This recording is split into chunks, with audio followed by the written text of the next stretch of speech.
Ngayong araw neto, nagulantang tayo dahil lumabas ang hindi natin inaasahan ng mag-asawang Diskaya ay binanggit na sa kanilang mga kontrata, 25% ang binabayad nila kay House Speaker Martin Romualdez at Quizaldico. At pinalanganan din nila ang 18 mga congressman na tumatanggap ng suhol o bribe sa kanila para sa mga proyekto na infrastruktura.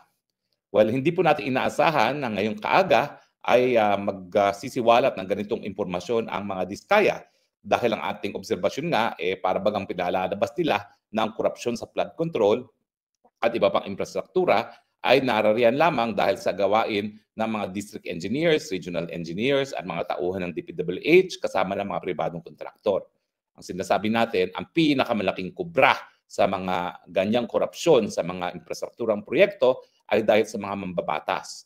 At ngayon po, pinanindigan matapos sumpaan na magsasabi lamang ng pawang katotohanan ng mga Diskaya sa pamamagitan ng kanilang testimonya at sa pamamagitan ng isang sinumpaang salaysay na 25% ng halaga ng mga proyektong nakalap nila, nakuha nila sa gobyerno, ay napupunta bilang suhol kay Martin Romualdez at kay Zaldico.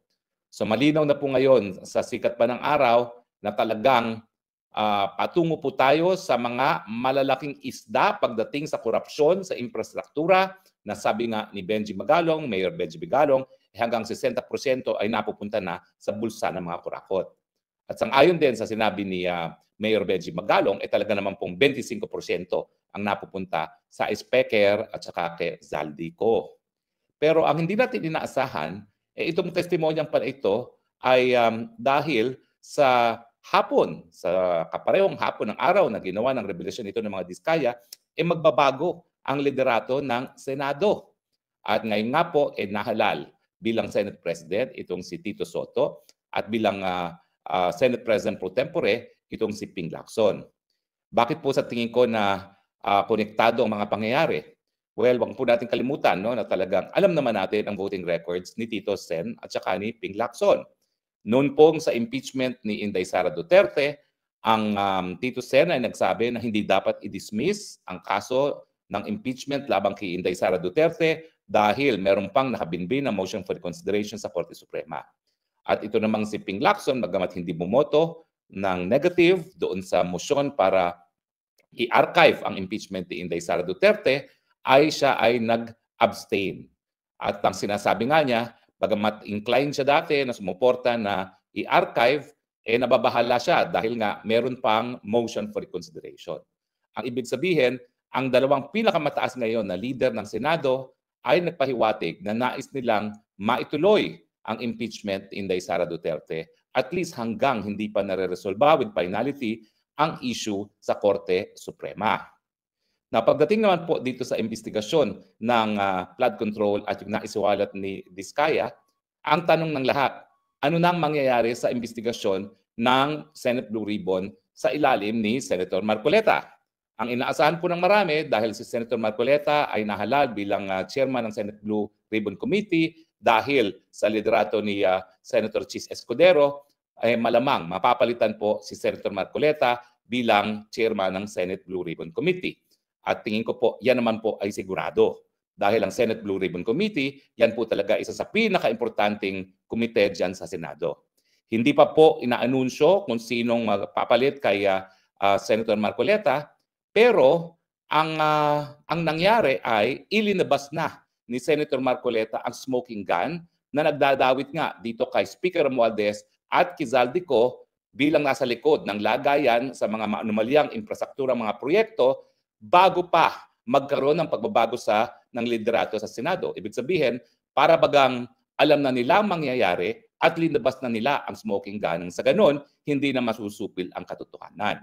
Ibig sabihin, maski mapalitan pa si Senator Marcoleta bilang chairman ng Senate Blue Ribbon Committee, nasiwalat na at lumabas na ang katotohanan na talagang ang pasimuno sa korupsyon sa infrastruktura mga proyekto ay ang House Speaker Martin Romualdez at Zaldico. So, bagamat inaasahan nga natin na magkakaroon ng bagong chairman ang Senate Blue Ribbon Committee, yan po ay a matter of public record na hindi na mabubura. So ang tanong ng marami ngayong mga mamamayan dahil dito sa mga pangyayari sa Senado, ano na kaya ang mangyayari sa impeachment ni Inday Sara Duterte? Well, ang status po niyan ay na-archive. Ibig sabihin, yan ay hindi natatalakayin muna ng Senado, bagamat kapag nagkaroon ng desisyon na bumaliktad ang Korte Suprema, mabubuksan muli. No? Ang problema po dyan kasi, may issue pa na tama ba na magpatuloy nga ang impeachment na nagsimula sa 19th Congress hanggang 20th Congress. Pero kung pagbabasihan nga sa voting record nitong si Senate President Tito Soto at Senate President Pro Tempore Ping Lacson, sa kanilang paningin, kinakailangan magpatuloy yan dahil ang impeachment ay naka-archive lamang. Buhay pa. Ibig sabihin, kung mabaliktad ang desisyon ng Korte Suprema at sabihin na kinakailangan matuloy ang pagdinig ng impeachment case ni Inday Sara Duterte, bubuhayin nila muli yan at lilitisin si Inday Sara Duterte. Yan po talaga ibig sabihin ng archive. At dahil nga po itong si Senate President Tito Soto ay isa dun sa 4 lamang na nagsabi na hindi dapat ma-archive itong impeachment ni Inday Sara Duterte, inaasahan natin na bilang leader ng Senado, pag nabagong desisyon ng Korte Suprema, talaga naman pong mabubuhay muli ang patay na ang impeachment ni Inday Sara Duterte. Pagdating naman sa investigasyon ng Senate Blue Ribbon Committee, nailabas na po ang smoking gun. Pero narariyan naman ang pagkakataon na pasinungalingan ang naging testimonya ng mga diskaya sa kaparehong Senate Blue Ribbon Committee. At dyan po papasok ang importansya na kung sino ang papalit kay Senator Marcoleta bilang chairman ng Senate Blue Ribbon Committee. Dahil bilang chairman ng komite, po pwede niyang matulungan o di naman kaya palabnawin ang magiging depensa ni House Speaker Martin Romualdez at ni Zaldico. For instance, po pwedeng patayin ang issue. Paano? By citing yung tinatawag na interchamber courtesy. Na ibig sabihin, hindi dapat imbestigahan ng Senado ang kanilang mga kapwa mambabatas sa mababang kapulungan. Kapag in-apply po yung interchamber courtesy na yan, parliamentary courtesy na yan, patay na pong investigasyon pagdating sa maanumalyang mga infrastrukturang proyekto, at least insofar as si House Speaker Martin Romualdez at si Zaldico are concerned. So ganyan pong kaimportante ang nangyari ngayon sa Senado. At naintindihan ko na kung bakit pinaspasan ng liderato ni Senator Escudero at saka ni Senator Marcoleta bilang chairman ng Senate Blue Ribbon Committee yung pagpapalabas ng smoking gun na nagtuturo bilang mastermind sa kakurakutan sa infrastrukturang mga proyekto ang House Speaker Martin Romualdez at Zaldico. Well, hindi pa mo natin alam kung sino ang magiging susunod na chairperson ng Blue Ribbon Committee. Well, pwede naman pong hindi nila tanggalin si Senator Marcoleta dahil alam naman natin lahat nakasapi ng maimpluwensyang Iglesia ni Cristo si Marcoleta. Pero ang tingin ko po, dahil wala naman pong eleksyon na mangyayari sa lalong mabilis na panahon, hindi masyado bibigyan ng halaga ng mayorya ngayon sa Senado ang impluwensya ng Iglesia ni Cristo dahil kaka-eleksyon lamang. So chances are, 60% matatanggal si Senator Marcoleta. Now, ang inaasahan kong papalit dyan ay si Senator Ping Lacson. Pero dahil siya ay nahalal na bilang Senator Pro Tempore ng Senado, mukhang hindi siya ang uupo. Sino kaya ang uupo dyan? Well, titingnan po natin, no? Dahil isa pang pwede sanang umupo dyan ay yung dating chairman ng Senate Blue Ribbon Committee, si Pia Cayetano. Pero kanina, nagpahiwatig na si Senator Alan Cayetano na siya ay magiging miyembro ng minorya kasama ni Senator Villanueva. No? At syempre, ang kanilang ihahalal na minority floor leader siguro ay si dating Senate President Chis Escudero. So, mukhang hindi si Pia Cayetano ang uupo. Ang mga posible rin dyan dahil ang mga major supporters ni Tito Sen ay si Senator Loren Legarda. Pero si Senator Loren Legarda naman ay dati nang namuno ng Finance Committee, nakatumbas ng Senate Committee on Appropriations ng Kamara. So posible na ang susunod na pinaka-importanteng komite, matapos ang posisyon ng mayorya ng majority floor leader na si Senator Mig Zubiri, ay ibigay dun sa pang-4 na miyembro ng minorya na si Senator Legarda. At ang aking paboritong antivirus, dahil siya ay nasa kampo rin ni Tito Sen, asahan natin na mabibigyan yan ng napaka-importanteng posisyon din. In fact, ang kutob ko, baka ibigay nila kay Risa Ontiveros itong Senate Blue Ribbon Committee. At ang mangyayari po dyan, dahil alam naman natin na magkakampi ngayon ang kaliwa, ang bangag, ang CPP-NPA at ang mga loyalista, yan po ay katapusan na ng investigasyon dito sa maanumalyang mga flood control projects at iba't iba pang mga infrastrukturang proyekto. Bakit? Hindi nyo ba napapansin na napakatahimik nitong si Ontiveros pagdating sa ganitong issue? Tahimik! Kasi alam ko, marami rin siyang mga insertions na yung mga insertions na yan pinanggagalingan para sa suporta niya sa kanyang mga kakampi dyan sa kanyang party list group. So, yan po ang mga pangyayari. Nakakagalit dahil narinig natin ang testimonya ni Diskaya ng pinakamataas, ang pangatlong pinakamataas na opisyalis ng Republika ng Pilipinas, ang House Speaker, ang nasa likod ng mga anomalya sa flood control at infrastructure projects sa DPWH. At nakakahelo dahil matapos yung ganyang investigasyon, matapos yung ganyang revelasyon, hindi tayo nakakasigurado na magpapatuloy ang paghahanap ng katotohanan sa Senado dahil nga dito sa pagpalit ng liderato sa Senado. At doon sa mga naniniwala na kinakailangan protektahan ang VP Sara bilang susunod na mamumuno ng bayan, well, meron na naman po tayong sleepless nights. Dahil under Tito Soto, hindi po tayo nakakasiguro na patay na ang impeachment until February of 2026. Dahil sa kanyang voting record, naniniwala siya na hindi dapat ma-archive o patulugin ang kaso ng impeachment ni Inday Sara Duterte. So bagamat ang desisyon ng Korte Suprema ay nagbigay ng 1 taong impeachment free kay Inday Sara Duterte, ay nako, hindi na po tayo nakakasiguro na mayroon tayong 1-year impeachment free kay Inday Sara Duterte dahil napakatindi ng paninindigan ni Tito Sen na hindi pa dapat patulugin ang impeachment Inday Sara Duterte, maski ito pa ay nasimula na ng 19th Congress at ngayon ay 20th Congress na. Pero, Harry Roque, ikaw nagsabi, ang mapapalitan si Speaker at ngayon ang napalitan si Senate President. Well, alam nyo kasi, wala naman kasi akong kakilala na naging kaklase sa Senado. Of course, halos lahat yung mga senador kakilala natin. Kasama natin tumakbo bilang senador sa unit team. Ang karamihan dyan. At dati pa ang kakilala, gaya ni Senate President Chis Escudero, high school pa lang, kakilala ko na yan. Pero wala naman sa akin kasi nagbalita na magkakaroon ng ganitong coup. Ang aking pagkakaintindi, nagkaroon ng ganitong coup dahil di umano, doon sa testimonya ng isang kontraktor na siya ay nagbigay ng 30 million na pangampanya kay Chis Escudero na sa tingin ko nga ay isang conflict of interest. At pangalawa, yung dami ng mga insertions di umano na ginawa ni Senate President, dating Senate President Chis Escudero. Hindi ko po alam kung totoo yung mga paratang pagdating sa mga insertions, pero ang katunayan ay yan ang lumalabas ng mga balita na ginamit yan ng bagong liderato ng Senado para maagaw nga ang liderato muli ng Senate President kay Chis Escudero. Pero ang malinaw dito, kung natanggal ang Senate President dahil yung testimonya na tumanggap siya ng pangampanya galing sa kontraktor sa kanyang probinsya at dahil sa mga insertions, bakit naman hindi matatanggal ang House Speaker na kinilala ngayon at tinuro ng mga Diskaya bilang tumanggap ng suhol?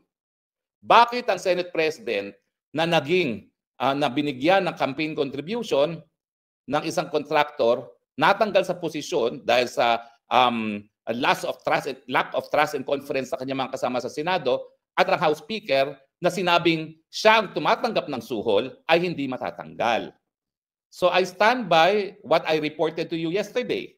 Dahil yan naman po ay sinabi sa akin ng aking mga dating kaklase sa 70th Congress. At pangalawa, it does not make sense na kung matatanggal ang isang Senate President dahil lamang di umano sa mga insertions na ginawa niya nung nakalipas na taon na budget, bakit mananatili sa posisyon ng isang House Speaker na positively identified by a contractor, sila mismo ang nagbigay as having received 25% of the project cost nitong mga maanumalyang infrastructure projects na ito.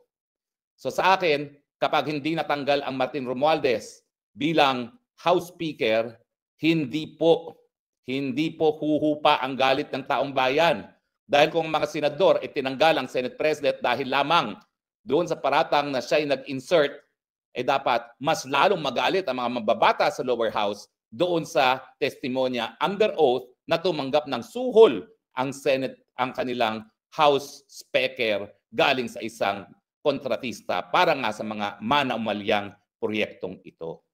So ibig sabihin, hindi pa po tapos ang pagpapalit ng liderato dyan sa Kongreso dahil ako naniniwala, hindi na po makakatakas sa responsibilidad itong si Tambaluslos dahil napakahirap pong itanggi ang testimonya under oath sa Senado na siya ay tumanggap ng 25% suhol.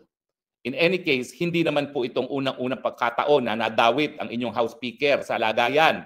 Sa Amerika po, sa Delaware, mayroon na pong desisyon ang isang hukuman doon na tumanggap din ng suhol ang House Speaker doon nga po sa usapin ng isang casino. Nasa desisyon po yan ng Delaware Court sa Estados Unidos.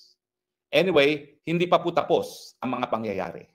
Nakatanggap na po ako ng text galing sa isang aking kaibigan na talaga namang dilawan, nananawagan ng people power.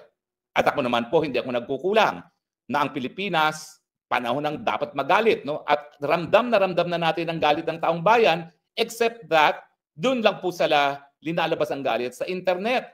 At kapag ikaw naman ay linabas mong galit sa internet, wala namang pakialam ang mga makakapal na mukha ng mga tao sa gobyerno. Ang importante talaga, lumabas sa lansangan. Dahil pag lumabas sa lansangan, hindi lang nagkakaroon ng physical form yung galit ng taong bayan. Hindi lang yan nababasa, nakikita na sa presensya ng taong bayan na lumabas na sa lansangan. At siyempre ang mensahe ay tama na, sobra na. Kaya nga itong mga pangyayaring ito, dapat lamang siguro mangyari na ang mga mambabatas na mayroong pananagutan, alisin sa pwesto, pero gaya ng aking sinasabi, the buck stops with the president. Dahil tignan nyo ang ginawa ni dating Presidente Duterte noong 2019 budget kung saan nag-insert ang mga mambabatas ng kung ano-ano. Lahat po yan, binito ni dating Presidente Duterte. At dahil ito namang Marcos Jr. ay hindi nagbito ng mga ganyang insertions na naging na nagsimula nitong korupsyon sa mga proyektong infrastruktura, the buck stops with the president. At huwag natin kalimutan na kaya naman po nagbigay ng ganyang mga proyekto kung saan damukal na korupsyon ang nangyari sa hanay ng mga mambabatas, yan po ay pambili ng lagda para tanggalin ang Vice President Inday Sara Duterte dahil pag natanggal ang Vice President Duterte, mawawala ang pinakamalakas nilang katunggali na lalaban sa kagustuhan nila ng Marcos forever. Kaya mga kaibigan, magalit tayo, mahelo tayo sa mga pangyayari sa Senado, pero in the end, tayo na pong maghusga. Ang husga, tanggalin na si Marcos, labas na sa lansangan, ibalik ang kapangyarihan sa taong bayan, ibalik ang kalinisan sa ating pamumuno, tama na, sobra na. Alam ko po, medyo maaga tayo, pero alam nyo naman po, no? Ay medyo napuyat din tayo sa kakapanood dito dahil meron po tayong 6 hours time difference at gumising tayo na maaga para mapanood nga itong pagdinig ng Senado, no, from the very beginning. At ngayong nadinig nga po natin, alam ko po, mas galit na kayo. Well, damdamin nyo po yung galit na yan. Ilabas nyo sa kalye, isigaw, Marcos resign. Dahil kung hindi mo naman ginamit ang pondo ng bayan, pambili ng boto para ma-impeach Inday Sara Duterte, hindi mangyayari ito. At huwag niyong kakalimutan, ha? Si Tambaluslos, na nasabi ni Diskaya na tumatanggap ng 25% na kickback sa mga proyektong infrastruktura, yan po ang piniling House Speaker ni Marcos Jr., kanyang pinsang buo, at siyempre pinili yan para protektahan ang administrasyon ng Marcos Jr. Tama na, sobra na. Pilipinas, magalit na tayo. Sisantihin na naman natin ang presidenteng ito. Live from The Hague, ito po inyong spokes ng bayan, nagsasabi, magalit na tayo, pero mahal kong Pilipinas dahil wala na akong iba pang lupang sinilangan. God bless the Philippines.